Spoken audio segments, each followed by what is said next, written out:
شراب پینے والے کے اوپر بھی اللہ کے نبی نے لعنت کی، اور صرف شراب پینے والے پر نہیں، آپ نے فرمایا شراب جس پھل سے بنتی ہے اس پھل سے رس نکالنے والے پر بھی اللہ کی لعنت، اور جو انسان اس رس کو نچوڑ رہا ہے، اس پھل میں سے، اس انگور میں سے رس کو نکال رہا ہے، اور جو اپنے برتن میں نکلوا رہا ہے، دونوں کے اوپر اللہ کی لعنت۔ اور اسی طریقے سے آپ نے فرمایا وَبَائِعَهَا، شراب کے بیچنے والے پر بھی اللہ کی لعنت، وَحَامِلَهَا، شراب کا برتن اٹھانے والے پر بھی اللہ کی لعنت، وَالْمَحْمُولَةَ إِلَيْهِ، اور شراب کا برتن جس کے پاس لے کے جایا جا رہا ہے اس کے اوپر بھی اللہ کی لعنت، وَالْمُشْتَرِي لَهَا، اور شراب خریدنے والے کے اوپر بھی اللہ کی لعنت، وَالْمُشْتَرَاتَ لَهُ، اور جس کے لیے شراب خریدی جا رہی ہے اس کے اوپر بھی اللہ کی لعنت۔ بڑے بڑے 5 اسٹار ہوٹلوں میں شراب بھی پروسی جا رہی ہے اور کولڈ ڈرنک بھی پروسی جا رہی ہے۔ میں کہتا ہوں ایسے ہوٹلوں میں جانا ہی نہیں چاہیے۔ بنارس میں بہت بڑا ہوٹل ہے، تاج ہوٹل، بنارس کا سب سے بڑا ہوٹل ہے۔ مجھے لوگوں نے بتایا وہاں سور کا گوشت بھی ملتا ہے، بکرے کا گوشت بھی ملتا ہے۔ میں نے کہا یار جب سور کا گوشت اور بکرے کا گوشت دونوں ملتا ہے تو ظاہر ہے کچن تو ایک ہے، برتن تو ایک ہے، پکانے والا اسی برتن میں مٹن پکا رہا ہے اور اسی برتن میں پورک پکا رہا ہے۔ میں نے کہا اللہ کی قسم میں کبھی کسی ایسے ہوٹل میں کھانے کو پسند نہیں کروں گا، نہیں کھانا چاہیے میرے بھائی۔ شراب کا معاملہ بہت خطرناک ہے۔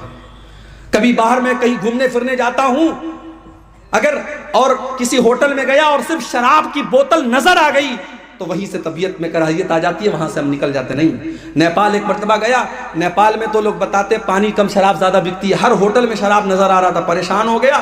بڑی مشکل سے ایک ہوٹل ملا، ایک انڈین کا ہوٹل تھا، جین کا ہوٹل تھا، وہ بالکل پیور ویج ہوٹل تھا، اور اس کے باہر لکھا تھا ہمارے یہاں شراب نہیں ملتی ہے۔ ہم لوگوں نے دوست لوگ تھے، ہم لوگوں نے اس ہوٹل میں جا کے کھانا کھایا۔ پرہیز کرنا چاہیے میرے بھائی، بچنا چاہیے۔ شراب پینا ہی حرام نہیں ہے، شراب میں کسی طریقے کا سپورٹ کرنا یہ بھی حرام ہے۔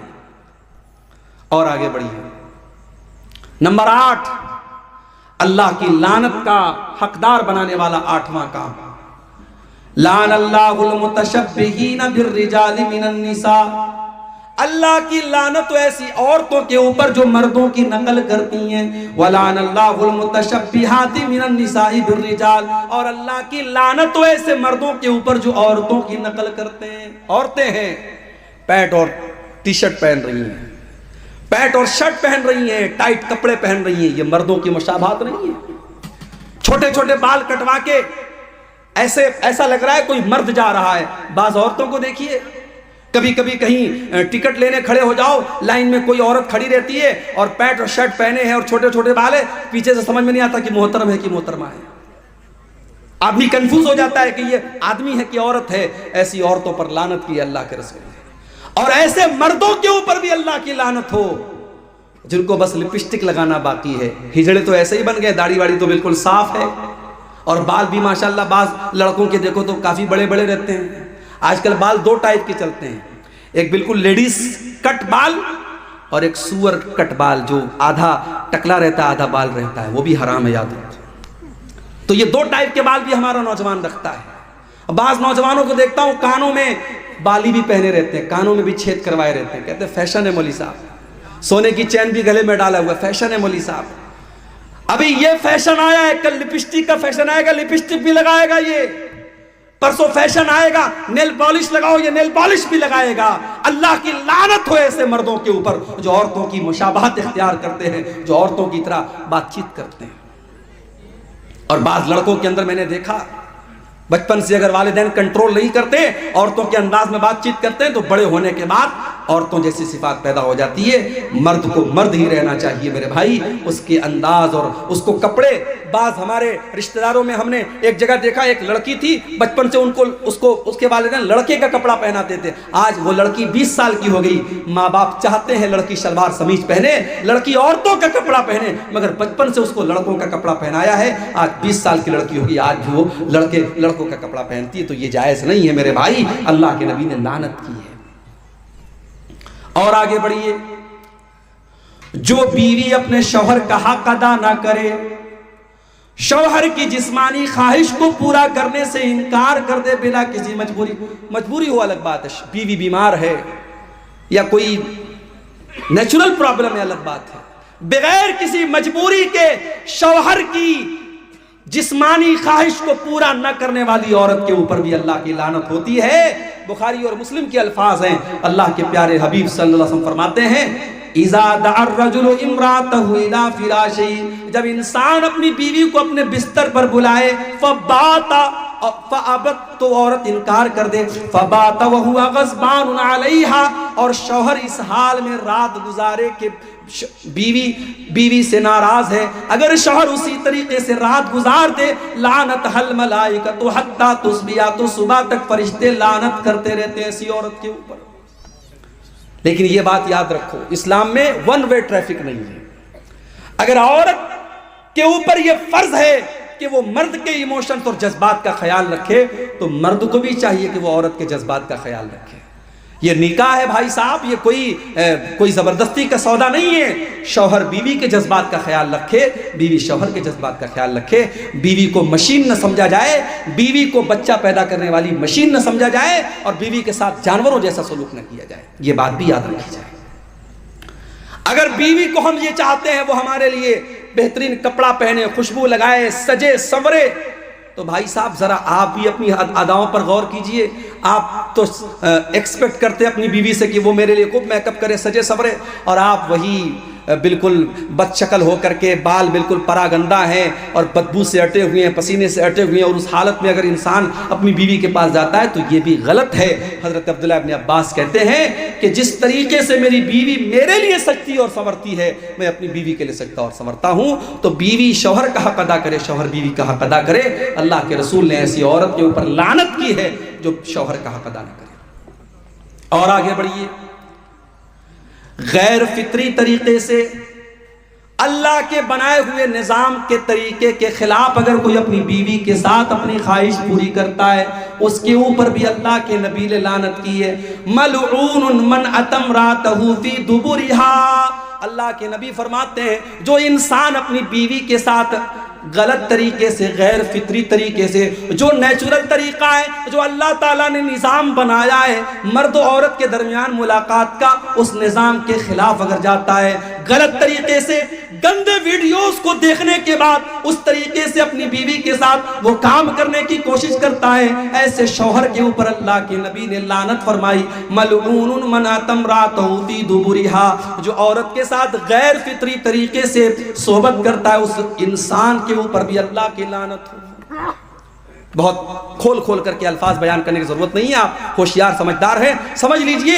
آج چونکہ ہمارے نوجوانوں میں ایک کریز ہے انٹرنیٹ پر گندے ویڈیوز دیکھنے کا، اس کی وجہ سے بہت سارے لوگ ناجائز اور غلط اور حرام جو طریقے ہیں میاں بیوی سے ملاقات کے وہ اپناتے ہیں۔ یاد رکھو میرے بھائی، یہ حرام اور ناجائز ہے اور اللہ کی لعنت کو کا حقدار بنانے والا کام ہے۔ اور آگے بڑھیے، نمبر 11، اللہ کی لعنت کا حقدار بنانے والا 11واں کام، کسی قبر کے اوپر سجدہ کرنا یا کسی قبر کے اوپر مسجد بنا لینا۔ کلیا چک میں ایک مسجد ہے، اہل حدیث کی مسجد ہے، وہاں باقاعدہ مسجد کے اندر قبر ہے، قبر مسجد کے اندر ہے، اور نماز ہو رہی تھی، میں گیا، مجھ سے امام صاحب نے دھیرے سے کہا مولوی صاحب یہاں قبر ہے، آپ تھوڑا سا تقریر میں بول دیجئے گا۔ بہت سارے علماء یہاں بول کے گئے لیکن اصلاح نہیں ہوئی۔ میں گیا، میں نے کھلے عام تقریر میں کہا یہ حرام ہے اور آپ کی نماز خطرے میں پڑ رہی ہے، آپ کی نماز قبول نہیں ہوگی اگر آپ مسجد کے اندر سے اس قبر کو نہیں نکالیں گے۔ بہرحال اللہ تعالیٰ نے توفیق دی ان لوگوں کو۔ بعد میں جب میں گیا تو لوگوں نے بتایا کہ اس قبر کو وہاں سے نکال کے انہوں نے مسجد کے کیمپس سے باہر کر دیا۔ ضرورت پڑنے پر قبر کو ٹرانسفر کیا جا سکتا ہے۔ اگر مان لیجئے کسی ایسی جگہ قبر ہے کہ وہاں قبر ہونا مناسب نہیں ہے تو قبر کے اندر جو مردے کی ہڈیاں وغیرہ ہیں ان کو احترام کے ساتھ کسی کپڑے میں رکھ کر کے دوسرے قبرستان میں دفن کی جا سکتی ہے ضرورت پڑنے پر۔ تو قبرستان کے اوپر مسجد نہیں بن سکتی اور مسجد میں قبر نہیں بن سکتی۔ اللہ کے نبی نے لعنت کی ہے، لعن اللہ الیہود والنصارى اتخذوا قبور انبیائہم مساجد۔ اللہ کی لعنت و یہود و نصارہ کے اوپر، انہوں نے اپنے نبیوں کی قبروں کو مسجد بنا لیا، وہ اپنے نبیوں کی قبروں پر سجدہ کرنے لگے، انہوں نے اپنے نبیوں کی قبروں کے اوپر سجدہ کرنا شروع کر دیا۔ اللہ کے نبی نے دعا بھی کی تھی، اللہم لا تجعل قبری وثنا یعبد، اے اللہ تو میری قبر کو بت نہ بننے دینا، اے اللہ میری قبر کو تو بت نہ بنا دینا، جس کی عبادت کی جائے، جس پر سجدہ کیا جائے، جس کی پوجا پاٹ کی جائے، اے اللہ تو میری قبر پر یہ سب کام نہ ہونے دینا۔ اور آج اللہ کا شکر ہے، دنیا کی بہت ساری طاقتیں لگی ہوئی ہیں، اللہ حفاظت کرے سعودی عرب کی حکومت کی۔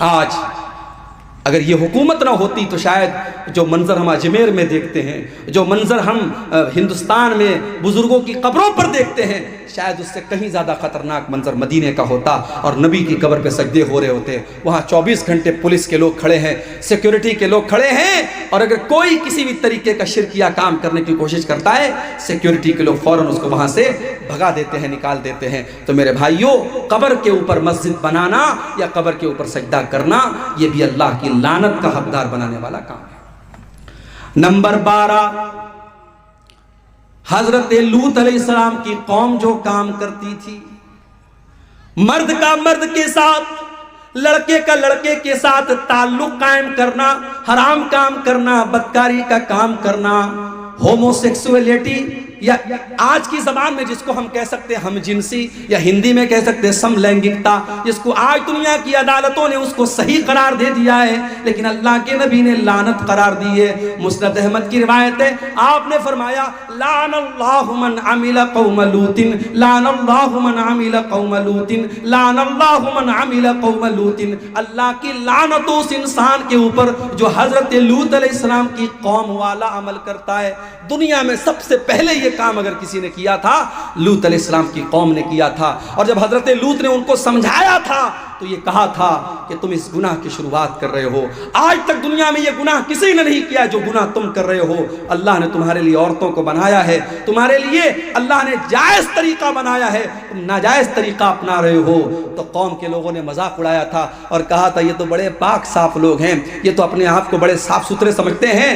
اور اللہ کا جب عذاب آیا میرے بھائی، پتھروں کی بارش ہوتی ہے، اس قوم کے اوپر پتھروں کی بارش ہوتی ہے، اور پوری قوم کو اللہ تعالیٰ الٹ دیتا ہے، اور پوری قوم کا نام و نشان مٹ جاتا ہے۔ آج بھی یہ کام ہو رہا ہے، بہت سارے نوجوان اس گندگی میں مبتلا ہیں۔ اس حدیث کو میرے بھائیوں اپنے سامنے رکھو، جو یہ کام کرے اس کے اوپر اللہ کی لعنت ہو۔ اور اسلامی حکومت اگر ہے اور کوئی کام یہ کام کرتا ہوا اگر کوئی لڑکا پایا گیا تو اسلامی حکومت میں اس کی سزا سزائے موت ہے۔ اللہ کے نبی کی حدیث ہے کہ لوط علیہ السلام کی قوم والا عمل اگر کوئی لڑکا لڑکی کرے تو فاعل اور مفعول کو، جو کر رہا ہے اور جو کروا رہا ہے، دونوں کو قتل کر دیا جائے۔ اسلامی حکومت میں اتنی خطرناک سزا ہے، یہ بہت بڑی بدکاری اور بے حیائی کا کام ہے۔ اللہ تعالی ہمارے تمام نوجوانوں کی اس سے حفاظت فرمائے۔ تو یہ 12ویں چیز ہے کہ جو یہ حضرت لوط علیہ السلام کی عمل والا، ان کی قوم والا جو عمل کرتا ہے، اس عمل کرنے والے پر بھی اللہ کے نبی نے لعنت کی ہے۔ اور آگے بڑھیے، اپنے باپ کے بجائے کسی اور کی طرف اپنی نسبت کرنا، اپنے والد کے بجائے کسی اور کو اپنا والد بنانا۔ جیسے آج کے دور میں بہت سارے لوگ بچوں کو ایڈاپٹ کر لیتے ہیں، بچوں کو پال لیتے ہیں۔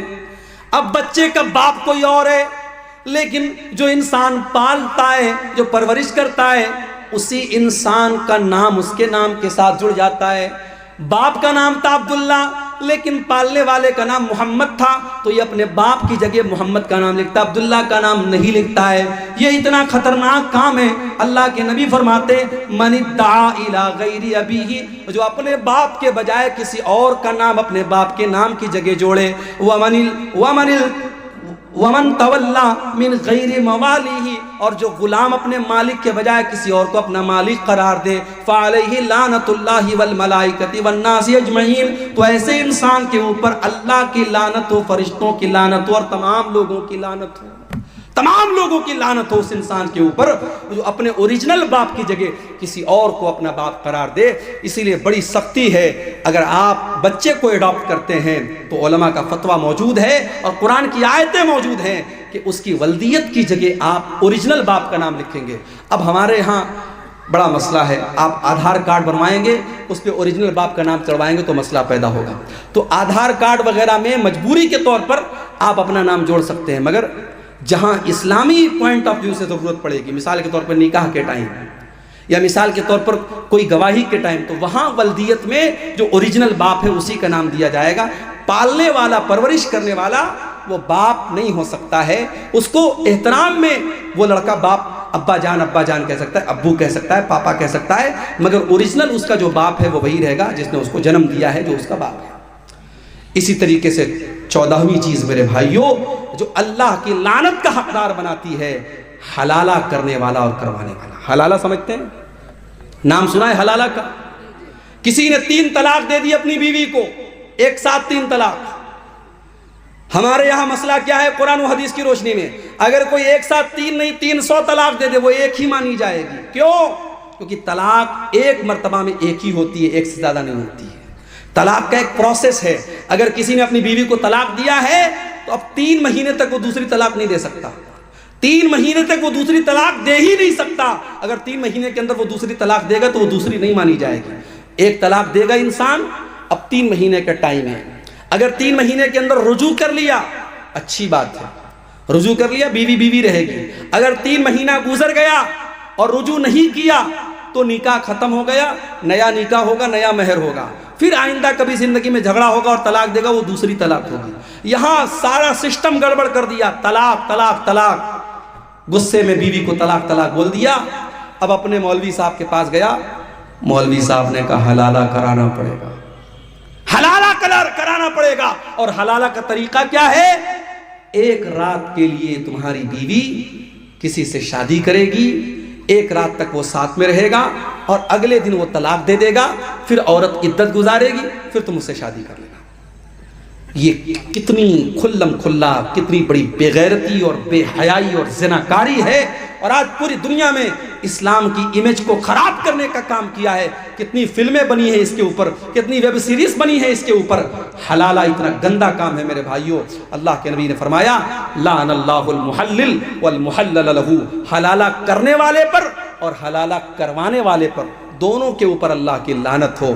اور ایک اور حدیث میں اللہ کے نبی نے فرمایا کہ کیا میں تم کو ایسے انسان کے بارے میں نہ بتاؤں جو کرائے کا سانڈ ہوتا ہے؟ صحابہ نے کہا اللہ کے نبی کرائے کا سانڈ کون ہوتا ہے؟ آپ نے فرمایا جو حلالہ کرواتا ہے.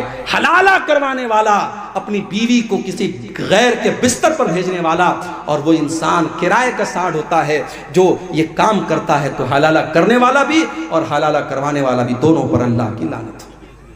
اور آخری چیز جو بیان کر کے ہم بات ختم کریں گے میرے بھائیوں, جس انسان کے اوپر اللہ کے نبی نے لعنت کی ہے, میری ماں اور بہنوں آپ سے کہنا چاہتا ہوں, اللہ کے نبی نے فرمایا لعن اللہ زوارات القبور, اللہ کی لعنت ہو ایسی عورتوں کے اوپر جو قبروں کی بہت زیادہ زیارت کرتی ہیں. کبھی کبھار عبرت کے طور پر اگر عورتیں قبرستان چلی جائیں, اپنی ماں کی قبر پہ, اپنے باپ کی قبر پہ, الگ بات ہے, لیکن بہت زیادہ قبرستان پہ جانے والی اور قبروں کی زیارت کرنے والی عورتوں کے اوپر اللہ کے نبی نے لعنت کی ہے. آپ نے فرمایا لعن اللہ زوارات القبور, قبروں کی بہت زیادہ زیارت کرنے والی عورتوں کے اوپر اللہ کی لعنت ہو. آج ہندوستان میں کتنی ہماری مسلمان بہنیں ہیں, ان پر فتویٰ ہے مسجد میں نہیں جا سکتی. مجھے یاد ہے اسی بہار میں گیا ایک جگہ ہے, گیا کہ ایک مولانا صاحب تھے, انتقال ہو گیا, اللہ معاف کرے. انہوں نے ایک تقریر میں کہا تھا اہل حدیثو بڑا شوق ہے تمہیں اپنی عورتوں کو مسجد میں بھیجنے کا نا, ذرا ایک دن ہماری مسجد میں بھیج دو, 9 مہینے کے بعد رزلٹ آ جائے گا. ایک انسان, ایک عالم تقریر کر رہا ہے اور ممبر پر اور اسٹیج پر بیٹھ کر کے اتنی گندی اور گھناؤنی بات کر رہا ہے. میرے بھائیوں کیا تصور کیا جا سکتا ہے کہ مسجد میں کوئی اتنا گندا کام کرے گا؟ اہل حدیثوں نے اگر اپنی مسجدوں میں عورتوں کے لیے الگ سے انتظام کیا ہے تو اس قوم نے ہمیشہ مذاق اڑایا اور اس طریقے سے گندی گندی باتیں کہیں. مگر آج جب پورے ہندوستان میں لاکھوں کی تعداد میں مسلمان عورتیں جب مرتد ہونے لگیں اور اسلام کو چھوڑ کر کے دوسرے مذہب میں جانے لگیں اور باپ دادا کی ناک کٹوانے لگیں, تب دھیرے دھیرے دھیرے دھیرے کچھ فتوے آنے لگے، کچھ زبانیں کھلنے لگیں، اور دلی سے فتویٰ آیا اور کہاں سے فتویٰ آیا کہ ہاں صاحب عورتوں کو بھی مسجد میں بھیجنا چاہیے، پردے کا انتظام ہو تو عورتیں جا سکتی ہیں۔ اب فتوے میں تھوڑی نرمی آئی ہے۔ ہم تو ہمیشہ سے کہتے چلے آئے کہ اپنی عورتوں کو مسجد میں بھیجو میرے بھائی، تم نے مسجد میں تو نہیں بھیجا۔ اجمیر کی درگاہ پہ عورتوں کی بھیڑ موجود ہے، کچھوچا کی درگاہ پر عورتوں کی بھیڑ موجود ہے، جتنے قبریں اور جتنے بزرگوں کے مزار ہیں پورے ہندوستان میں آپ چلے جائیے، وہاں مردوں سے زیادہ آپ کو عورتیں مل جائیں گی۔ ممبئی چلے جاؤ، حاجی علی کی درگاہ سمندر کے بیچ میں موجود ہے، آپ چلے جاؤ، مرد آپ کو کم ملیں گے، عورتیں زیادہ ملیں گی۔ میرے نبی نے لعنت کی ہے ایسی عورتوں پر جو قبرستان بہت زیادہ جاتی ہیں۔ کبھی کبھار عبرت کے طور پہ چلی جائیں الگ بات ہے، مگر ان درگاہوں پر، ان قبروں پر، ان مزاروں پر کوئی عبرت کے لیے نہیں جاتا ہے۔ وہاں عیاشی ہوتی ہے، وہاں شرک ہوتا ہے، وہاں حرام خوری ہوتی ہے۔ میرے بھائیوں، ہماری عورتوں کو اس چیز سے بچنا چاہیے، اور ہمیں اپنی عورتوں کو اس سے بچانا ہے۔ اللہ کے نبی نے لعنت کی ایسی عورتوں پر، اللہ کی لعنت ہو۔ اور ایک اور حدیث میں اللہ کے نبی نے فرمایا لعن اللہ زائرات القبور، اللہ کی لعنت ہو ایسی عورتوں پر جو قبروں کی زیارت کرتی ہیں، والمتخذین علیہا المسجد، اور قبر کے اوپر مسجد بنانے والی عورتوں پر بھی اللہ کی لعنت ہو، والسرج، اور قبر کے اوپر چراغ جلانے والوں پر بھی اللہ کی لعنت ہو۔ تو میرے بھائیوں،